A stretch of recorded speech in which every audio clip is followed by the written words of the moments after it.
Folks at home, we've got LIV TULSA coming up next week. I've got a local Tulsa person. They do live there. People choose to live in Tulsa, Oklahoma. It's a wonderful place to live. His name is John. He's been on the channel before, and he's a risk management engineer. And he's going to help us, and probably the LIV golfers, engineer shots in the Tulsa Wind. John? Thanks a lot, Eric. Thanks for having me on. I really appreciate it. You didn't So say you, you didn't say you were happy to be on YouTube's oh, I'm happy to be on. This is YouTube's greatest, hottest golf channel. Thanks. hottest was all I was looking for. You didn't have to say greatest as well. But Yeah. how long have you lived in Tulsa? Well, let's see, 2007 minus all these years since then, 2007. That is a long time. Assuming now you know all the nature weather patterns, including the wind. We know a lot. One thing I learned when I came to Oklahoma was that they have the extremes of everything. It's the hottest, the coldest, the windiest, the most humid, the most dry. I came from Maryland or the East Coast, and I saw extreme weather, but it's not like we see here. It's unbelievable. What about this month? We're in the month of May. What we've got coming up in the next few weeks it looks unsettled. The forecasters always have to tell you usually a day before is when they say be weather aware, but we all, after watching for years, know that if a week from now they're saying 50% chance of storms for 2 or 3 days in a row, that we're gonna get some rain somewhere in there. So you're predicting rain. What about the heat? What about the wind? I think the temperatures are going to be moderate based on the forecast. It looks like the high 70s, low 80s, and with the wind maybe in the 10 to 15, they're not going to even recognize it as Oklahoma wind while they're playing. Now, if any of those thunderstorms kick up while they're out there, they'll get a taste of it. Well, I'm glad that it's not going to be too hot because I don't want Mito Pereira's shorts to get any shorter. Me too. I don't know where he gets them, and I don't want to know. It's Reno 911 short at this point, but let's ignore that. Do the OSU guys have an advantage? Well, I think you're gonna see a good turnout. We see the local media at least is saying that it's intended to be with one of the largest attended LIV tournaments in the U.S. After watching the folks in Australia and Singapore turn out, I really hope the Oklahoma people do. One thing I saw was the team spirit in Oklahoma was phenomenal when I came out here. On Saturdays, everybody's either wearing the OSU or the OU shirts. And I didn't see that on the East Coast at college level. They were all for the pro teams, but out here they support their team. So I expect to see a lot of people coming out to support the Oklahoma boys. If you had $50, would you put it on Taylor Gooch to three-peat? Well, he says they won't eat him, but man, he's got to beat Dustin again and Brooks again. And, he's not playing against, let me not criticize the PGA, but he's playing against a lot of damn good players. That's what he's playing against. And it's hard. And he even said it when, he was 10-stroke lead and ends up winning by 3. They said, why was it only 3? He said, golf's hard. It's hard. John, you made a good comment earlier about Taylor Gooch saying they won't eat him. Could you give a fuller picture of where you got that from? Well, Taylor was basically talking about how he talks to his father for about 10 minutes before every tee time, ever since he turned professional. He takes the time to go over beside the tee box and makes the call. And we've seen him on the phone, didn't know what he was doing, but he was talking to his dad. And they just have this conversation. But it was from way back earlier in his career where he had a lead. It was going to be one of the first times that he could win it. And his dad said, well, they can't eat you. And he looked at his dad and said, well, I know they can't eat me, Dad. I'm not worried about them eating me. He says, well, good. Then go out there and have fun. He took that Zen lesson from then and took it all the way up to that LIV tournament for his first LIV win. Imagine if Taylor Gooch had been in a pro-am with Armie Hammer. He's known for his cannibalistic ways, and then Yikes. The people at home right now, we need to know what you know about playing in this Oklahoma wind. All right. For one thing, we do have to read the wind when we read our putts. I didn't know that on the East Coast. We never had to read the wind when we read our putts. And it matters whether you're putting with the wind or against the wind, whether you're putting crosswinds. Everybody can kind of get that. But it's something that plays a factor on all your putts. People think it's hard to play golf in Oklahoma because the winds will blow your face off. When the weather comes in, then the golf course has a defense. What technique adjustments do you do keep that ball lower in that Tulsa wind? When I'm playing in wind and I really want to be stable, I don't go all the way to stack and tilt, but I remind myself of the stork drill. If you've ever watched someone basically standing on their lead foot with a little bit of balance from their trail leg, and I have my foot on the floor properly, but there's not much weight on my trail leg. It's pretty much all posted up front, and I just pivot around and try not to sway. Okay, so how do you attack it under the right conditions? Well, if you first off play wind as if it's into your face, if it's directly into your face, play as if there's a player or somebody standing in front of your face. Do not start the ball straight and try to keep it straight into the wind.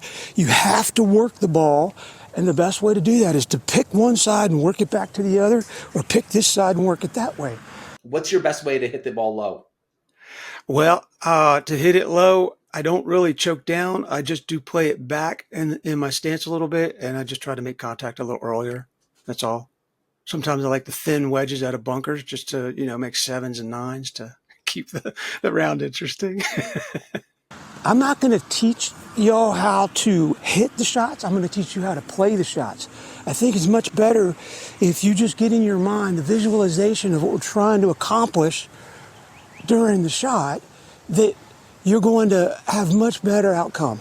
Trying to memorize steps and where you got to be at P this and P that and all that other stuff. Let your subconscious do it. It does just fine for getting your fork in your mouth.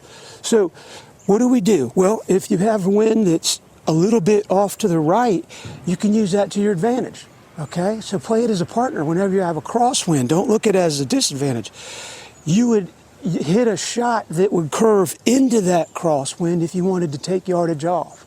If you wanted to add yardage, you could hit a shot that followed that crosswind. So if it was a right to left wind, you could hit a little draw. Now, the one big thing that a lot of people don't think about when they're trying to work the ball, especially in wind, is that I think Dustin Johnson said, if you're going to hit a draw, hit a draw. Well, or hit a fade. You cannot start the ball at the target. There's a problem we have in our subconscious. We're staring at the target and we know we're going to hit a draw and we've got our closed stance, but we're still thinking about this target over here, and we come over the top and we hit a terrible shot. Instead, if we now, just like on the putting green, we pick an intermediate target, pick something that's going to have a different start line, we're going to be able to hit the ball and take our normal, free-flowing, natural swing, no problem, right? Then it'll hook like it's supposed to, and it'll end up where it's supposed to.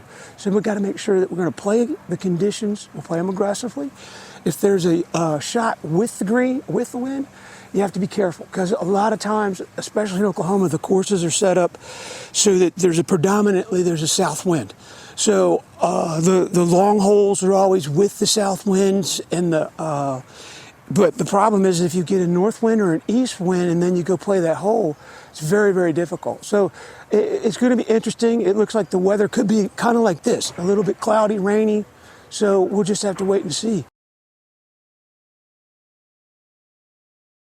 I love that when JT, after he played in Tulsa, said that it was 18 lucky guesses.